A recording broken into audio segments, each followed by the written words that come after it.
to look in the computer. She was just telling me that she should be in her room, but if she was, then my ass wouldn't be out here. Let me look and make sure. Finally, setting her coffee to the side, she decided to use her damn fingers and look up where my mother was. She was still out when I had gone to sleep, so where the fuck could she be? No, it says she woke up about 2 hours ago.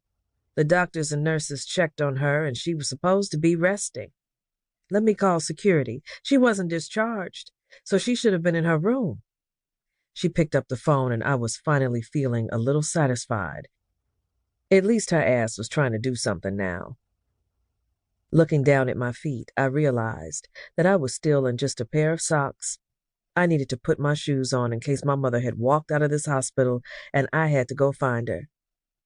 Rushing back into the room, my eyes planted on my Air Max that were still next to the chair I had been sitting in. Flush. The sounds of a toilet flushing and the bathroom door opening caught my attention before I could get to my shoes. My mother walked out with her hospital gown on and her hair sticking up all over her head. She tried to pat it down when our eyes met. "What the hell is wrong with you? Why are you looking at me like that?" my mom asked with her eyebrows pushed together, looking at me like I was the one that was admitted to the hospital. "What do you mean? You were knocked out in the bed and I wake up and you're gone. I didn't know where the hell you were at." Remembering that the lady at the front desk was calling security, I went back out the door to stop her.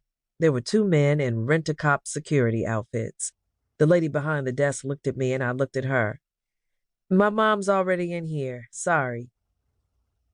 Immediately, her face went into "I told you so" mode. Closing the door, I laughed because they were going to be pissed. I wasted their time. Oh well. They were probably down in their office drinking coffee and busting down donuts anyway.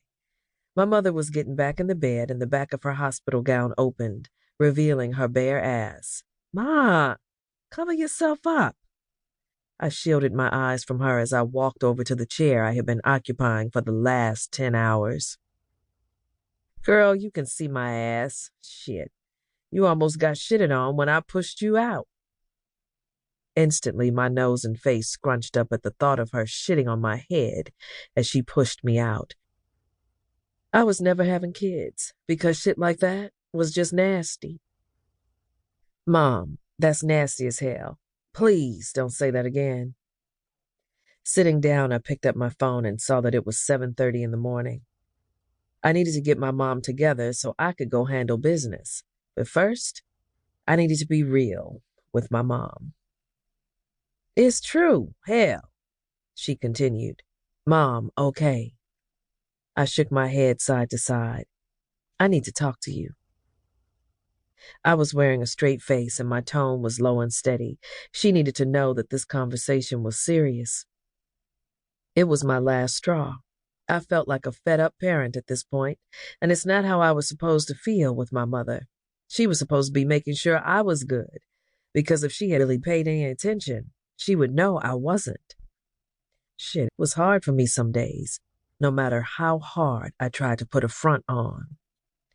"Don't start, Justice." My mom put her hand up. "Let's not do this." "No, let's." "Mom, you can't do this anymore. Seeing you in a hospital bed and hearing the doctor say that you could have died is something that I can't go through again. Ma." My heart dropped, hearing that you had OD'd. This is it. "Justice, you can't control me and what I do, but I can control what I do for you." I looked at her with sad eyes. Her face changed from nonchalant to alert, hearing about me changing what I'll do for her. "I'm not paying your rent for you anymore. No more money, no nothing. I'm paying for nothing, Mom. Either you go to rehab or you're cut off." "So if I don't go to rehab, you're just going to leave me for dead?" Rolling my eyes, I shook my head at her dramatics. In any situation, she knew how to play the victim when she wasn't the victim at all. It was time for her to be an adult and stop living like she was a child.